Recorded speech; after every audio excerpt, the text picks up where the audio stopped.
Welcome back to the channel. As you can see, it is peak dandelion season, and if you didn't know, you can actually use dandelions to make jelly. So that is what I'm going to do today. I'm going to show you how to use your dandelions and make dandelion jelly, which you can store in your pantry for years. We peaked for dandelions probably yesterday or the day before, and if you can see all these little wish makers, or whatever you want to call them, that's kind of an indication that dandelions are coming to an end. So we can only use the actual dandelion flower to make jelly. We can't use these little things. You can just save these and make a bunch of wishes, I guess. But I'm going to show you how to use these, and we're going to make dandelion jelly. So I'm in the garden right now, and it's a bit chaotic. As you can see, I have not cut the grass, and I didn't cut the grass because I was just kind of letting these take over, so I knew there'd be a lot for me to pick. Today's the perfect day to do this. The sun is beaming for a change. It's been raining so much lately, so I thought today would be a great time to actually do the jelly. The other reason I need to do it today is because I really need to mow this down and get the rest of my garden bed set up.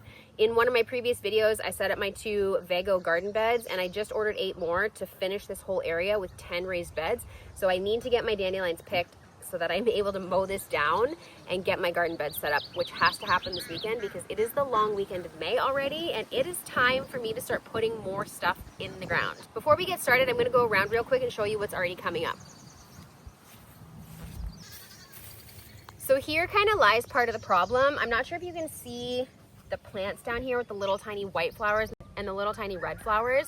This is actually my strawberries, and no matter what I do with mulch or straw or weeding or anything, this area just gets taken over by grass. So that's another reason why I need to get this jelly done real quick. I really need to mow this down, dig up my strawberries, and put them in one of the raised beds so I can give them a chance to actually give me some fruit, because right now it's hard to even tell what is a weed and what is a strawberry, aside from the fact that there's flowers coming off them. So over here is my herb garden from last year amongst all the weeds, but let me show you what's coming up so far. I've got a couple bunches of thyme here that are coming back up. My sage is also coming back up, and then this whole row here is oregano. If you're unfamiliar with oregano, oregano is a perennial and it multiplies and spreads really quickly. So last year I planted, I think, 2 small plants, and now I have this whole row and it's just spreading everywhere. So when I move all of my herbs into the herb garden, I probably won't move the oregano. When you plant oregano, it also can become quite invasive. So planting the oregano in an enclosed space like a raised bed, it's going to end up taking over everything and choking everything out. So I'm going to leave the oregano in the ground. But as you can see, everything is starting to come up. Let's head over to the potatoes and see if they're coming up.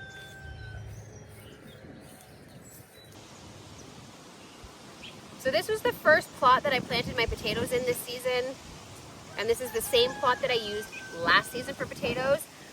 Right after I planted these, probably about 3 days later, we got major rain, and this was actually under probably around 6 inches of water. I don't know at this point if my potatoes are going to come up in this plot specifically because of how drowned they were. I'm really hoping they do, because otherwise that's going to be very disappointing. There's a couple little ones starting to come up. There's one here, there's one over there. So and there's one over there. Oh, and there. I don't see anything on this side though, except for a few weeds, so I don't really know what's gonna happen. Also, if you tuned into the channel last year, you saw me plant my sunflowers over here and just kind of broadcast seeds everywhere and cover them up with dirt. Those grew amazing, and it is time for me to put those in the ground. In saying that, I think when the sunflowers were falling and drying off at the end of the season, a bunch of the seeds blew everywhere because I've got random sunflowers starting to come up all over the place. I'm just gonna leave them and let them go. I do have more to plant, but I like that they've just kind of blown everywhere and planted themselves wherever they want.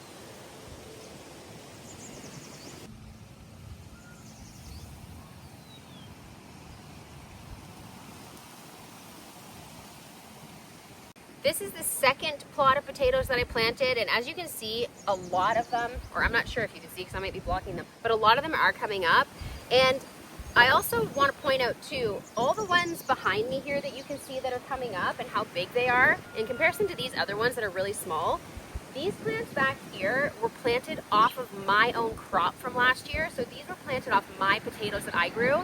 And I find it kind of interesting that the ones that I grew are growing the best and the biggest right now compared to the ones that I bought as seed potatoes from the store. The ones I bought as seed potatoes from the store, they're still growing. They're not anywhere as close to how big and healthy the ones are that I planted off my own crop. And back here, I've got my rhubarb, as you can see. It's coming up pretty well right now, but I'm not gonna be able to use any of this season. I only just planted this last year, so it's not really that well established or mature. I think my biggest pieces, the stalks, are only about half an inch thick, so I certainly won't be taking anything off this year. The garlic is coming up awesome. I'm actually shocked to my core that this has come up out of the ground. If you watched last season at the end of the year, you would have seen me and the kids running around scrambling, trying to replant all the garlic because the chickens had come down here and pulled it all out. So we kind of ran around last minute before going to a Santa Claus parade, I think, and just shoved it back in the ground. Rows are a lot straighter than I thought they were gonna be, and everything seems to be coming up really well, which is great. The garlic scapes have not started growing yet. That should be coming shortly in the next few weeks, and then we'll take those off and use those for garlic scape butter and some other stuff. But overall, I'm really happy with how things are starting to come up in the garden. On that note though, I need to stop talking because I really need to get going on this dandelion jelly. So let's get started on picking the dandelions for the jelly. All right, so first things first, I'm gonna be making a double batch of jelly. So I'm gonna need twice as many dandelions. A standard recipe for dandelion jelly calls for approximately 4 cups of dandelions. So I'm gonna fill this whole bowl, and that should be enough to do 2 batches. When you're picking your dandelions, you wanna make sure that you're picking dandelions that are completely open. So for example, you don't want to be picking some that are partially open. Of course, it also depends on the time of day because as the sun comes up and the day goes on, they're going to open more. We're in the middle of the day right now, so these should be completely open, so I'm not going to use this one. When you're making the dandelion jelly, we're not using the stem or the green part. If you do that, it can get a little bit bitter, so we're only going to be using the dandelion petals. So if you think of that while you're picking your dandelions, you want to make sure that you pick nice, big, full, open ones. The bigger the better, they say. Go with dandelions that are bigger because you have more petals on them, is what I was trying to say. What are you doing?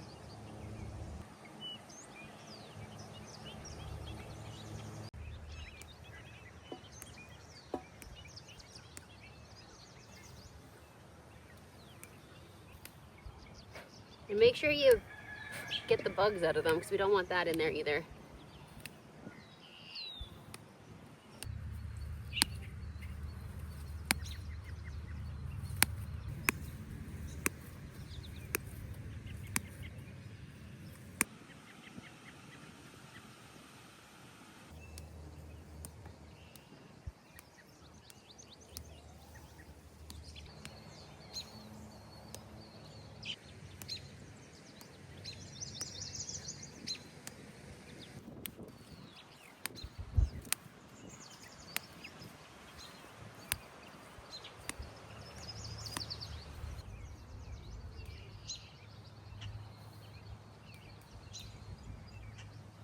All right, so that's probably good. This is pretty full. They're quite packed down actually, so I think I have more here than I need. So I'm gonna take these up to the house and I'll meet you up there.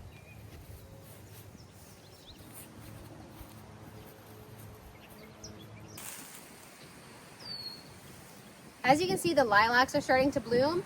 And once I'm done my dandelion jelly, I'm gonna move on to lilac jelly, which is basically made the same kind of way, but with lilacs instead of dandelions. These are not quite ready yet. They just started opening yesterday. Some of them are just still buds and no open flowers, so I'm probably gonna wait another day or two and then I'll pick these and I'll make some lilac jelly. They smell amazing. All right, so I've got my bowl of dandelions here and then I've got an empty bowl here. You can certainly do this inside, but just with the little petals going everywhere. So I like to do it outside. But basically all you're gonna do is you're gonna take your dandelion and you're just gonna pull the petals off. They come out pretty easily and they're kind of white and fluffy and soft on the bottom, and that's all you want. And then once you can't get any more out, even if there's that much yellow left, you can just throw it away. We don't want the green part in there at all. Like I said, it gives it a bit of a bitter taste, and we're going for a sweet taste. And if you've never had dandelion jelly before, it actually tastes like honey. So when you make it and you're actually boiling it and cooking it, it kind of smells earthy and a bit like grass. But I find the next day after it's been canned, it smells exactly like honey. It's super sweet and it tastes a lot like honey as well. So I'm just gonna go ahead and pull these all out, and then we'll move inside and start making the actual jelly. You also have to be fairly quick with these. You can't pick them and then let them sit in the bowl and separate the petals later. They'll close up, like they're already starting to wilt, as you can see. So once they start wilting and close up, they're not really any good anymore. So you want to make sure that you have enough time to make the jelly after you pick your dandelions. The first time I ever made it, I made the mistake of picking the whole bowl, and then I was like, oh gosh, we have to go to sports. I guess I'll just wrap these up and put them in the fridge until I get back. I have no idea why I thought to put them in the fridge. But what happens when you put them in the fridge is they get cold and they close up, just like they do at nighttime when the sun goes down. And that's pretty much what happened in the fridge, except for that they wilted and I couldn't use them at all. So if there's anything I can tell you about homesteading though, that's how I learned the best, by doing it wrong the first time. I know that seems ridiculous, but I know now I would never pick dandelions and put them in the fridge. So it's very, very fluffy. It's very soft, but it also has a little bit of density to it. I'm just gonna go ahead and pull the rest of these petals off, and then I will catch up with you inside and I'll show you how to actually make the jelly.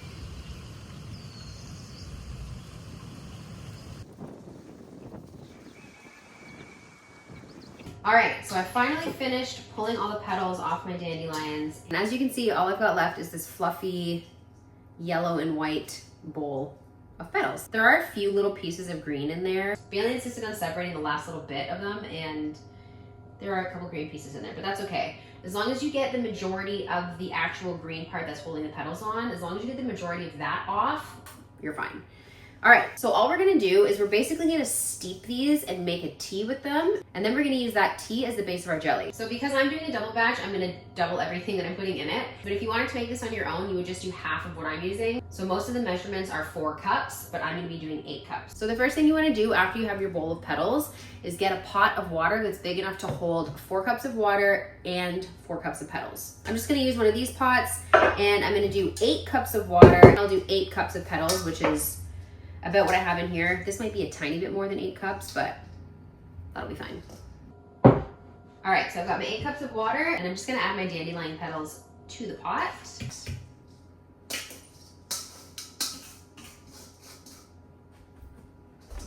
And that's pretty much it. I'm gonna put it on the stove now, and I'm gonna bring it up to a boil.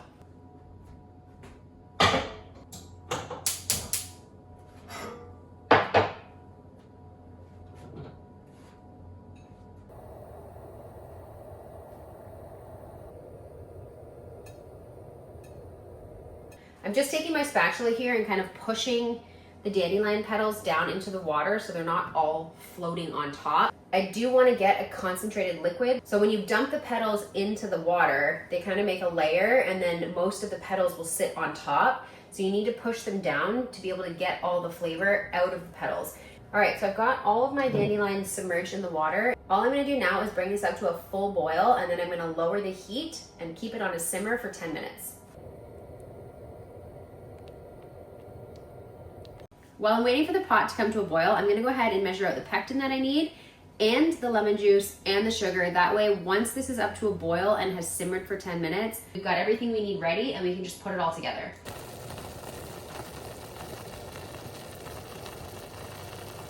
So the pectin I'm using to make this jelly is the Ball brand, and it's Real Fruit Classic Pectin, and it requires less cook time and it sets quicker. I buy mine in these bigger containers instead of the individual packages. An individual package is good for 1 recipe of jam or jelly or whatever it is that you're making, and the volume of that is 49 grams. So this has 153 grams in it, so I do need to measure this out. I'm doing a double batch, so I would need 49 grams times 2, so I need 98 grams. So all I'm gonna do is just measure that into this bowl. That way it's ready to go when I need to put it in the pot. I personally haven't had the best luck with liquid pectin, so I don't like to use it. I've always had great luck using the powdered stuff, so that's just kind of what I stick to.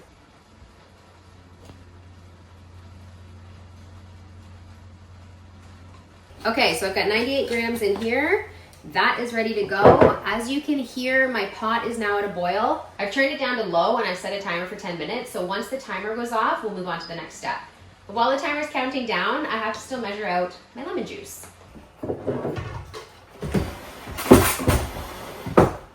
Normally I have lemon juice on the shelf, but I haven't gotten around to canning this juice yet. So I'm just squeezing it fresh, which now I'm really wishing I had canned my lemon juice earlier, but this will have to do for now. So because I'm doing a double batch, I need half a cup of lemon juice. So if you're just doing a single batch, you only need a quarter cup. I'm gonna make sure I get all the seeds out.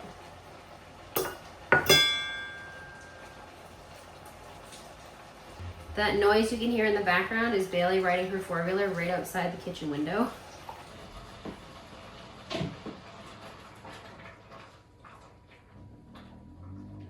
I've got 3 minutes left on my timer, so just enough time to get the sugar measured out. You do not want to let your dandelions steep in that hot water for too long. If you do, it's going to start tasting bitter, and we do not want that. All right, so I've got my sugar measured out here. For a single batch, you're going to use 4 cups of sugar. I have 8 cups here because I'm doing a double batch. So 8 cups of sugar, half a cup of lemon juice, 98 grams of pectin, 8 cups of dandelions, and 8 cups of water, and that is my timer, so it's time to strain our dandelions.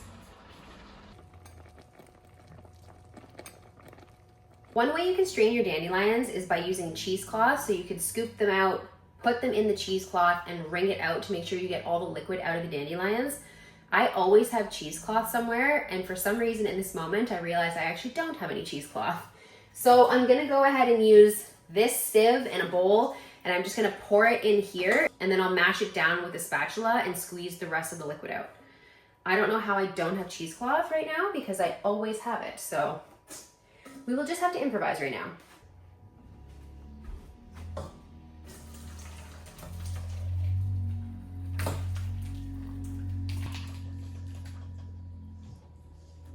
And you do want to make sure that you're getting all of the dandelions out because you want to squeeze as much of the liquid out of this as you can.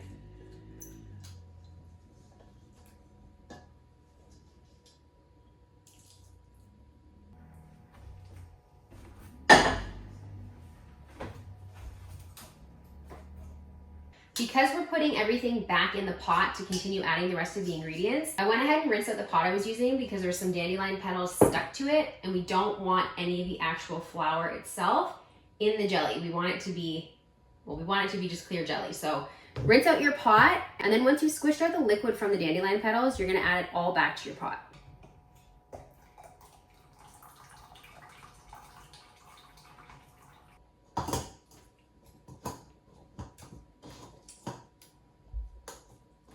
This is where the cheesecloth comes in handy, because if this were in cheesecloth, I'd be able to wring it out and it would be a lot easier to get the last little bit of liquid out than it is for me to try and squish it with a spatula through a sieve.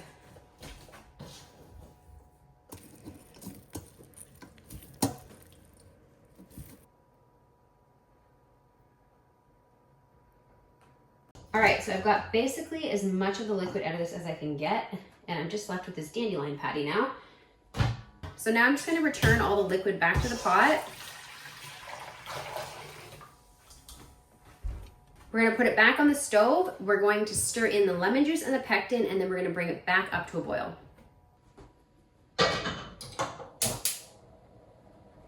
So we're back on a medium-high heat right now. I'm gonna stir in the lemon juice and the pectin.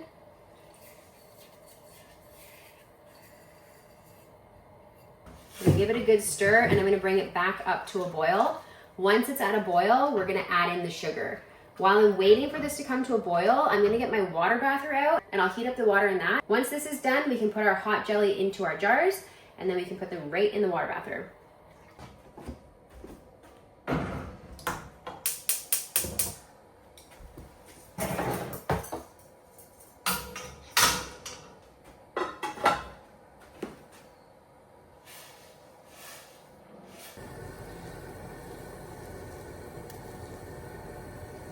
We're boiling now, but when I stir it, the boil goes away. So I want to make sure it's at a full rolling boil before I add the sugar in.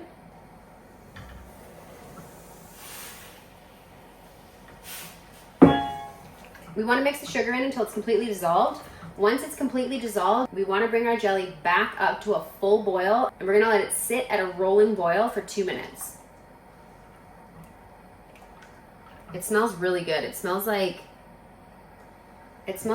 lemon honey. So the sugar is just about dissolved, and then we're just going to let it come up to a boil. Our sugar is completely dissolved, and we're just waiting for the jelly to come back up to a full boil. Once it's at a full boil, we'll set a timer for 2 minutes, and then after that, we are ready to jar our jelly.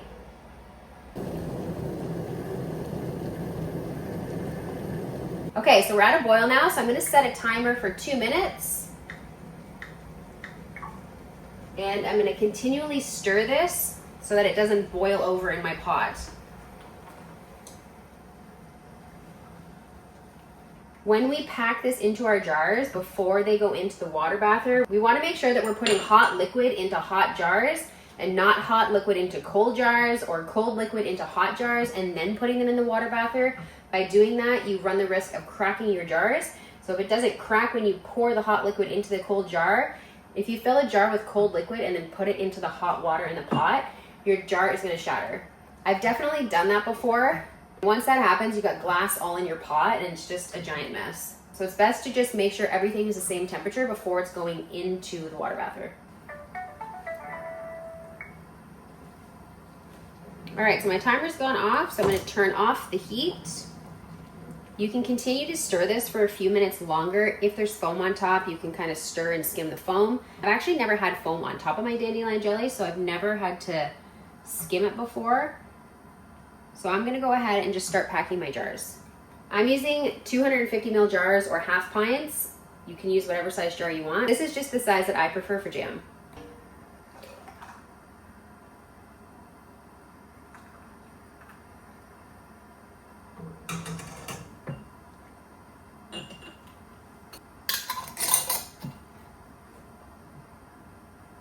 Look at the color of that.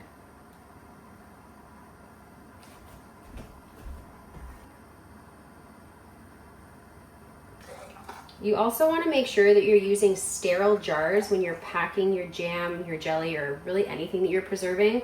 You want to make sure that you have a clean jar that you're putting food into. We don't want to add any risk of bacteria, so always clean, sterile jars.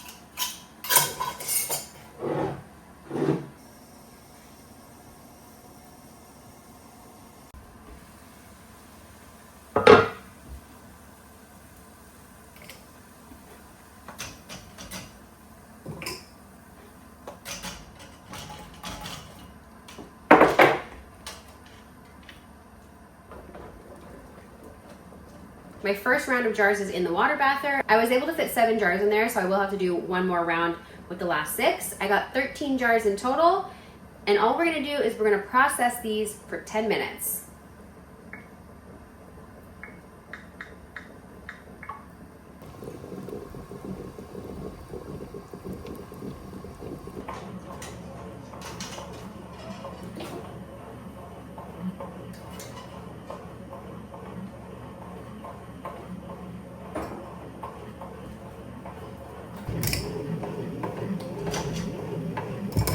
First round of jars is done, so I'm just putting the second batch in now. It'll be the same thing again, 10 minutes in here. The noise you hear in the background is my bread maker. I have some pizza dough going right now for dinner. 10 more minutes and we're done. The timer just went off for my second batch of jars, so I'm gonna pull those out, and then we are officially done with our dandelion jelly.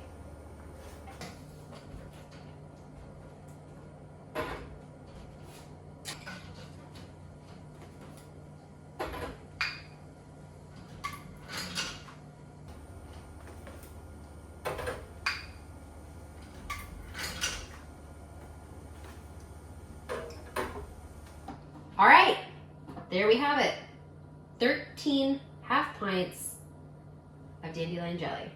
If you've never made dandelion jelly before, I definitely recommend it. It's a good way to make use of a dandelion. For some reason, dandelions have a bad rap and nobody likes them and everyone wants to mow them down, but I always let mine grow. I leave them for the bees, and then I also leave them for dandelion jelly. If you do end up making dandelion jelly, make sure you let me know in the comments below so I can see how it turned out for you guys. The dandelion jelly will not be making its way to the website, but if you're local, you'll be able to grab some at the end of the driveway. Otherwise, it's just for us and for whoever stops by the end of the driveway. Next year, I might change that and put it on the website, but for this year, you'll only be able to get it if you're local. It's crazy to me that we're in spring and dandelions have already come and basically gone, and now we're into lilacs. I was just at Nicole's house last weekend for bear hunting, and it was -7 degrees Celsius there in the morning when I left on Sunday, and today it was 23 degrees Celsius here. That's pretty much it for this video though. Thanks for watching. Don't forget to follow me on Instagram @_livingdifferent, where you can stay up to date on what I'm doing all the time. I post on there multiple times a day, and I always post snippets of what I'm doing so you can stay involved in what's going on over here. Don't forget to check out the website www.living-different.com, where you can have a browse through all the products I have to offer on there. You can also sign up for a weekly newsletter. It will prompt you as soon as you log into the website, and you can put your email in there. The weekly email comes out every Sunday at 9 a.m. If you don't want to subscribe to that, that's totally fine. Just hit the X and you can continue browsing the website as usual. That's it for this video though. Thanks for watching, and I will catch you on the next one. Bye.